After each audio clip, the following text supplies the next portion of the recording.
আসসালামু আলাইকুম। কবুতর ছোট ছোট বাচ্চা রেখে প্রতিনিয়ত ডিম দিয়েই চলেছে, আর এজন্য সমস্যায় পড়ে গেলাম। তো কেন সমস্যায় পড়লাম, ভিডিওটা দেখলে অবশ্যই সেটা বুঝতে পারবেন।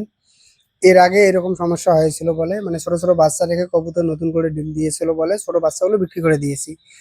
আবারও নতুন করে কবুতর ছোট বাচ্চা রেখে ডিম দিয়েছে। নতুন করে কবুতর কেমন ডিম দিয়েছে, কেমন বাচ্চা দিয়েছে, সম্পূর্ণ ভিডিওটা দেখুন, তাহলে অবশ্যই সেটা বুঝতে পারবেন। এই যে শুরুতে দেখতে পাচ্ছেন, এখানেও কিন্তু অলরেডি কবুতর ডিম দিয়েছে। এর পাশাপাশি এই যে বাঁশের ঝুড়িতে কবুতর ডিম থেকে বাচ্চা ফুটেছে। তবে এখানে দেখলাম যে দুটো ডিমের মধ্যে একটা ডিম থেকে বাচ্চা ফুটেছে, আর একটা মানে ডিম থেকে বের হতে পারেনি। কেননা বর্তমানে প্রচন্ড গরম, গরমে আর্দ্রতা বেশি থাকে।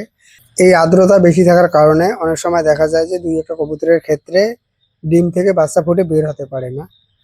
যদিও এটা খুব কম হয়ে থাকে, হয়তো শতকরা 2 থেকে 3টা কবুতরের ক্ষেত্রে এরকম হয়ে থাকে।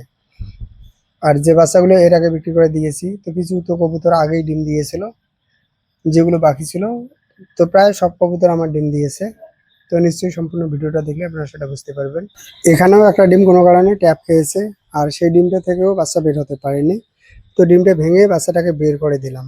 আর এর সঙ্গে যে বাচ্চাটা ছিল, হয়তো 2 দিন আগে ফুটেছিল, 2 দিনে কিন্তু বাচ্চাটা অনেকটাই বড় হয়েছে। এখানে যে কবুতরের বাচ্চা দুটো দেখতে পাচ্ছেন, দেখুন বাচ্চা দুটো কতটা ছোট, খুবই কিন্তু ছোট। তারপরে কবুতর আবারও নতুন করে ডিম দিয়েছে।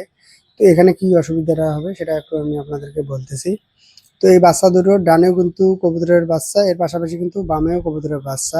সাধারণত এক জোড়া কবুতরের জন্য দুটো ঝুড়ির প্রয়োজন হয়, কিন্তু এখানে কিছু কবুতর আছে যেগুলো উপরে এর পাশাপাশি নিচে। এখানেও দেখুন কত ছোট বাচ্চা, এরপরেও কিন্তু কবুতর এত ছোট বাচ্চা রেখে আবারও নতুন করে ডিম দিয়েছে।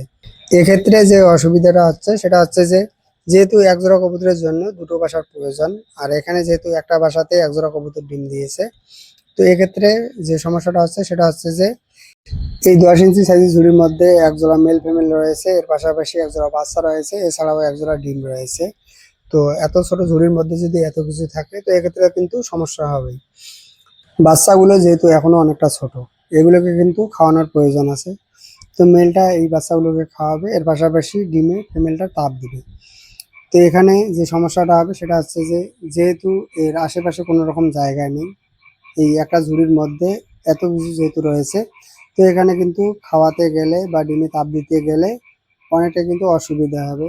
এর উভয় পাশে কিন্তু কবুতরের ডিম মতো বাচ্চা রয়েছে। তো এখানে যখন মেলটা এই বাচ্চাগুলোকে খাওয়াতে যাবে, তখন কিন্তু এই জায়গার মধ্যে থেকে খাওয়াতে হবে। এর পাশ থেকে যদি বাচ্চাগুলোকে খাওয়াতে যায়, সেক্ষেত্রে কিন্তু পাশের কবুতরের সঙ্গে তার মারামারি হবে। আবার যদি ডান দিকের কথা বলি, সেক্ষেত্রেও কিন্তু সেম সমস্যা হবে। মানে বামেও যা হবে, ডানেও কিন্তু সেম সমস্যা হবে, যেহেতু ডানে বাঁয়ে এর ডিমজাত বাচ্চা রয়েছে। তো এখন কথা হচ্ছে যে, এই বাচ্চাগুলো বিক্রি করে দেওয়া ছাড়া অন্য কোনো উপায় নেই, বা বিকল্প ব্যবস্থা করে দেওয়া ছাড়া অন্য কোনো কিন্তু উপায় নেই। যদিও আজকে একজোড়া বড় সাইজের কবুতরের বাচ্চা বিক্রি করে দিয়েছে, সাদা কালারের। তবে আমি যদি বাড়িতে থাকতাম, তাহলে কিন্তু এই যে ছোট বাচ্চাটাকে কবুতর আবার নতুন করে ডিম দিয়েছে, সেটা আগে বিক্রি করতাম। আর আমি যে পাইকারকে কবুতরের বাচ্চা দেই, তার সঙ্গে যোগাযোগ করেছিলাম। তো আমাকে বলেছিল এই হাটে কবুতরের বাচ্চার দাম একটু কম আছে, পরের হাটে বাচ্চাগুলো নিয়ে আসতে। যে একজোড়া বাচ্চা আজকে বিক্রি করা হয়েছে, এই বাচ্চাটা হয়তো আগের ভিডিওতে অনেকে দেখেছিলেন। তো যারা এখনো দেখেননি, চাইলে আগের ভিডিওটা দেখে আসতে পারেন।